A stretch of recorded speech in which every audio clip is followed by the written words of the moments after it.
Alors, est-ce que ça marche? Mais oui, ça marche. Salut tout le monde, vous êtes magnifiques. Alors aujourd'hui, j'ai deux magnifiques invités aussi qui sont avec moi. Merci mille fois d'être là. Ghada Hatem, tu es la fondatrice de la Maison des Femmes du 93, tu es gynécologue obstétricienne. Youssef Badr, salut. Toi, tu es magistrat, tu es aussi le fondateur de l'association La Courte Échelle. Et merci 1 milliard de fois d'être là. Tu es aussi l'auteur du livre Pour une justice aux 1000 visages, le mythe français de l'égalité des chances, aux éditions de l'Aube. Alors, vous vous connaissez un petit peu indirectement, mais voilà, si vous deviez tous les deux vous présenter l'un à l'autre par rapport à vos convictions, à ce qui vous anime, qu'est-ce que vous diriez l'un à l'autre? Peut-être Ghada, pour commencer. Honneur aux femmes. Alors, petit rectificatif, je m'appelle Rada. Ah, c'est Rada. Oh, je l'ai mal prononcé, pardon. C'est de l'arabe.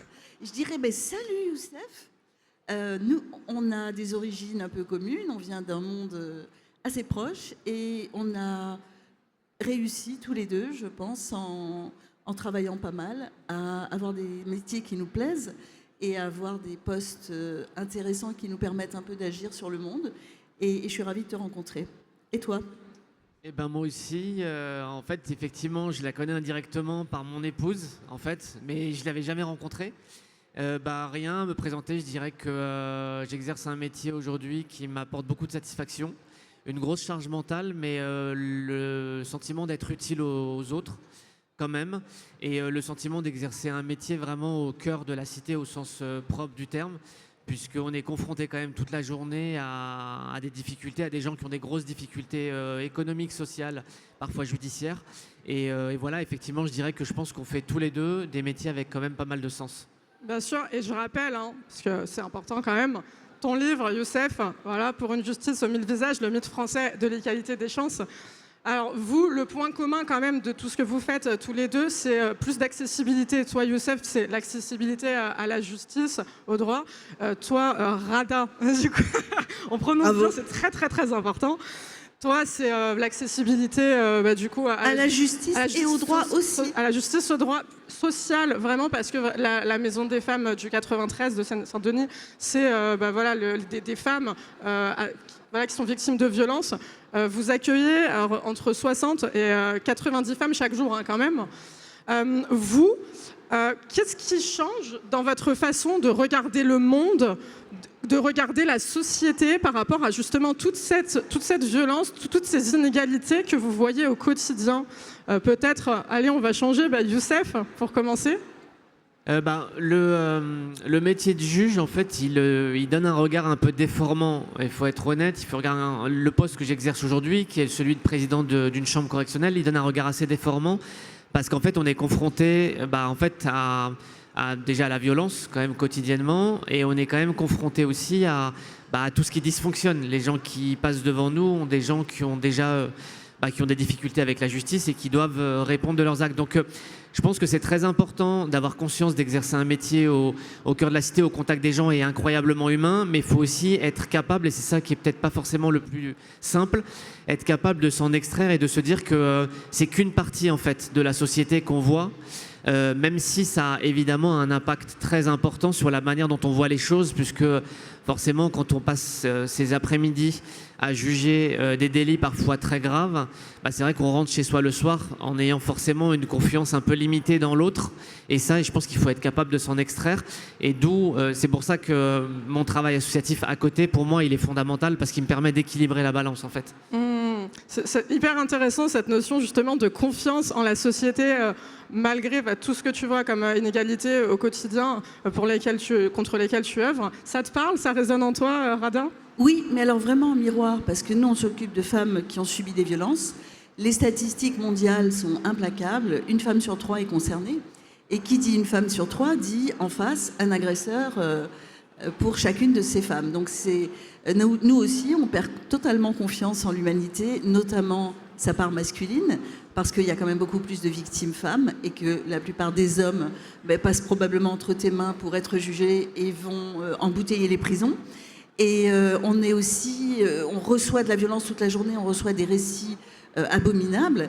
Et nous, ce qui nous chagrine, parce qu'on est là pour les soigner sur le plan de leur santé physique, de leur santé mentale, et là où on bute, c'est la justice, parce que c'est trop long, c'est trop lent, c'est trop souvent classé sans suite, insuffisamment caractérisé.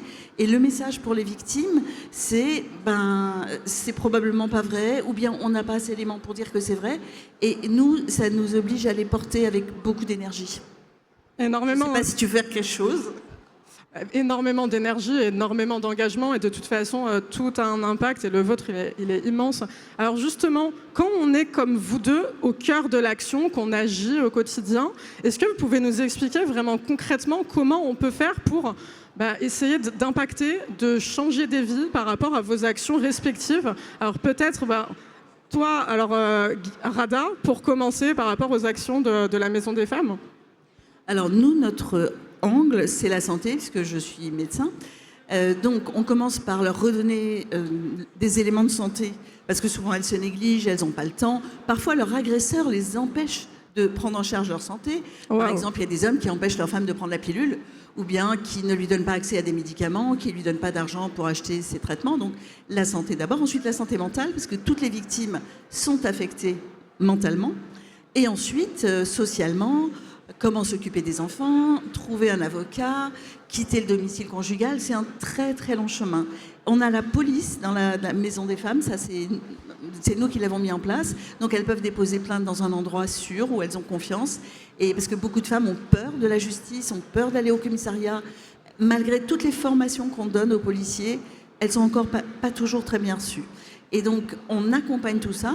Et pour faire le lien avec Youssef, leurs enfants sont très affectés par la violence. Et quand on est affecté par la violence, on risque de rentrer dans une spirale très mauvaise et de finalement être complètement désocialisé, etc. Donc il y a un travail très fin à tricoter entre justice et santé. Bien sûr. Alors nous, notre rôle, il est très important déjà au tribunal, dans la manière dont on accueille les gens, et notamment à l'audience. Je pense que c'est très important, et notamment pour faire un parallèle avec ce qu'elle dit, effectivement, sur l'accueil des victimes, c'est très important, notamment dans les dossiers de violences intrafamiliales, la façon dont on s'adresse à une victime, la façon dont on la rassure, la façon dont on recueille sa parole à l'audience, et la façon dont on rend la justice, c'est absolument fondamental, parce que parfois, en tout cas dans le meilleur des cas, c'est la seule fois qu'ils auront affaire à la justice, prévenus et notamment victimes. Donc c'est très important qu'elles se sentent rassurées et que ce soit un espace où elles puissent parler librement. Sur le côté associatif, évidemment, nous, c'est la façon dont on va pouvoir accompagner des étudiants, la façon dont on va pouvoir les accompagner parfois de la première année jusqu'à la réussite de leur projet. Avec l'association La Courte Échelle. La Courte Échelle, exactement.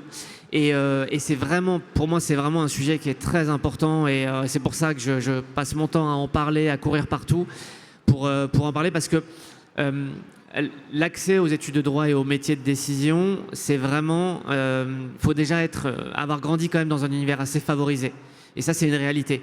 Et ça, je pense que pour pouvoir avoir des gens qui sont au contact des plus vulnérables, et surtout, ça a un impact dans la manière dont on rend la justice, je pense qu'il faut être capable d'accompagner les plus fragiles économiquement dans leurs études pour pouvoir accéder à des métiers de décision. Et je pense que ça aura un impact tôt ou tard sur la façon dont on rend la justice. Je pense qu'on ne rend pas la justice de la même manière quand on a un peu galéré dans sa vie. Hyper d'accord. L'association La Courte Échelle, donc, qui met en relation des professionnels du droit avec des étudiants. Et c'est ça aussi la diversité et l'inclusion. Et même si je sais qu'on n'aime pas ce terme, quelque part l'égalité des chances, en tout cas, on essaye d'y arriver grâce à ton association, donc vraiment mille bravo. L'un et l'autre, au-delà de toutes vos actions qui sont merveilleuses, qui sont d'utilité publique et qui sont magnifiques, est-ce que vous pouvez nous dire ce qui, pas peut-être vous indigne, parce que c'est un mot qui est très fort, mais qui en tout cas vous touche, vous sensibilise énormément dans la société, une cause vraiment que vous aimeriez un peu, être un peu concentré dessus. Gada, je te regarde. Rada, je t'inquiète, ça va rentrer un moment. Rada, du coup, je te regarde si tu veux commencer. Oui, alors là encore, des croisements avec le combat de Youssef, les jeunes. Donc moi, je suis persuadée qu'il faut se concentrer sur les jeunes, et en l'occurrence les jeunes femmes victimes de violences. Donc on a créé un foyer d'hébergement avec 35 places pour des jeunes femmes sans enfants, 18-25 ans, victimes de violences. Et le travail socio-éducatif qu'on veut faire et qu'on fait depuis 3 ans avec elles, c'est de les accompagner vers l'autonomie, vers un métier, retourner à l'école, avoir un CAP, un diplôme. Voilà, ça c'est très important pour nous parce que ces jeunes femmes-là, on peut changer leur vie. C'est beaucoup plus difficile de changer la vie d'une femme de 50 ans qui a 4 enfants, pas de métier, etc. Donc c'est le premier focus. Et ce foyer existe, on va l'installer dans Paris, dans des beaux locaux. Mon deuxième sujet aujourd'hui, c'est la santé mentale des jeunes. Et c'est entièrement lié, parce que les jeunes auxquels on n'a pas donné leur chance, qui sont élevés dans des familles violentes, qui n'ont pas les codes, qui vont mal, qui ont subi l'inceste et des violences sexuelles, il faut s'occuper de leur santé mentale. Je ne sais pas si vous avez vu, il y a eu des gros scandales dans des écoles maternelles où il y a des agresseurs sur les enfants qui sont recrutés par l'éducation nationale. Ça, c'est impensable. Il y a 600 nouveau-nés, enfin d'enfants entre 0 et 2 ans, qui sont passés dans une unité médico-judiciaire pour violence. Donc on voudrait créer un centre de santé mentale pour ces jeunes victimes, pour qu'elles aillent mieux et pour qu'elles puissent reprendre l'ascenseur social. Quelle belle transition, la santé mentale, tellement important chez les jeunes notamment. Youssef, déjà, est-ce que tout ce que vient de dire Rada, ça te parle? Et toi, ça serait quoi ton focus? Alors, tout ce que je souscris évidemment à tout ce qu'elle dit, et ce qui est intéressant sur l'emprise quand on est victime de violence, c'est que l'année dernière, la courte échelle a accompagné une étudiante qui avait bac+5 en droit, donc qui avait déjà fait des stages. On l'avait aidé à trouver des stages, et j'ai découvert par la suite qu'en fait, elle était victime de violence dans sa vie privée. Elle est devenue magistrate, et c'est intéressant parce qu'on peut se rendre compte qu'on peut parfois penser que quand on a fait des études poussées, qu'on a les armes juridiques pour se défendre et pour savoir à qui s'adresser, aller dans un commissariat et tout. En fait, on est à l'abri de rien. Et c'est ça qui est intéressant sur le mécanisme des violences, c'est à quel point ça l'emprise. Donc, ces situations-là, elles me touchent, elles m'indignent. Le combat de Rada me touche beaucoup et me touche beaucoup. Ce qui m'indigne, moi, il y aurait beaucoup de choses, mais si je devais prendre 2 choses, c'est savoir qu'il y a des étudiants, et ça se chiffre vraiment en milliers, qui ne mangent pas le midi, alors qu'ils sont étudiants, alors qu'on leur demande de performer. Ça, je trouve que c'est absolument dingue dans la 7e ou 8e puissance mondiale. Et la deuxième chose, c'est la question des discriminations. Je trouve qu'on n'en parle pas. On a un ministère qui porte ce nom, et pour autant, il n'y a aucune action, même infime soit-elle, qui est portée à ce niveau-là, et je trouve que c'est triste, en fait. Hyper fort, et je souscris à tout ce qui vient d'être dit. Évidemment, vous êtes incroyablement inspirants tous les deux. Alors vous le savez, ce qui change une vie, c'est les actions, c'est les rencontres qui amènent à des actions. S'il y a une anecdote que vous pourriez nous partager pour terminer, qui justement vous a mené individuellement à faire une action qui a influé sur votre parcours, ça serait quelle anecdote que vous nous partageriez? Rada. Qui a impacté mon parcours? Ouais. Qui a mené à une action qui vraiment a un peu tout changé pour toi. Ça peut être pas matériel, mais en tout cas qui t'a fait apprendre quelque chose, par exemple. C'est pas une action précise, mais c'est le jour où j'ai compris que mes patientes, pour lesquelles je comprenais pas très bien ce qui n'allait pas, étaient victimes de violences alors qu'elles étaient avocates, magistrates, etc. Et que ça expliquait l'impasse thérapeutique dans laquelle j'étais. Et là, j'ai changé de pratique. C'est-à-dire que j'ai fait beaucoup moins d'accouchements et d'obstétrique, et je me suis beaucoup intéressée à la médecine de la violence, et ce qui a conduit à créer la Maison des femmes. Donc en fait, ça a radicalement changé le cours de ma vie professionnelle. Les rencontres et les événements, toujours. Youssef, est-ce que tu penses à quelque chose? Oui, un événement. Moi, ça a été la disparition d'un proche il y a quelques années, qui m'a confirmé ou rappelé que la vie, elle était très courte, et qui a été le déclencheur de l'association La Courte Échelle, sur le lancement, la création, la finalisation, le logo, le nom d'ailleurs que j'avais pas à l'époque, qui a été la chose la plus dure à trouver. Et voilà où je me suis dit, en fait, quand on a un projet dans la vie, il faut le faire. Il faut pas attendre ou se dire est-ce que ça va marcher, pas marcher. Si on a un projet, il faut se lancer. Et voilà. Donc, parce que la vie, elle est hyper courte, en fait. Toi, je sais justement, Youssef, qu'il y a quelque chose qui te tient à cœur, c'est cette notion d'échec. Elle est importante. Pour toi, ça fait partie du parcours. Oui, bien sûr. On tombe tous, en fait. Personne n'a un parcours linéaire. Moi, si on prend un parcours universitaire, il n'est pas flambant. Il y a des hauts, des très hauts, et puis il y a eu aussi des très bas. Des époques où, en plein hiver, je distribuais des tracts au lieu d'être à la fac devant des collèges pour gagner de l'argent. Donc voilà, mais c'est la patience. En fait, c'est toujours pareil. C'est qu'on me dit à la base, même quand tu as du talent, c'est comme pour le sport. Ça ne se fait pas sans patience, sans travail et sans persévérance. Donc c'est quand même une réalité. Et je pense qu'on ne valorise pas assez la notion d'échec, en fait. C'est paradoxal, mais on ne valorise pas assez la notion d'échec. Parfois, il faut tomber pour comprendre que c'est pas forcément le bon chemin et pour comprendre en fait et analyser nos échecs et pour repartir un peu plus fort. Ouais. Très rapidement, Rada, parce qu'on a beaucoup de jeunes qui nous écoutent, cette notion d'échec, qu'est-ce que tu aimerais leur dire par rapport à ça?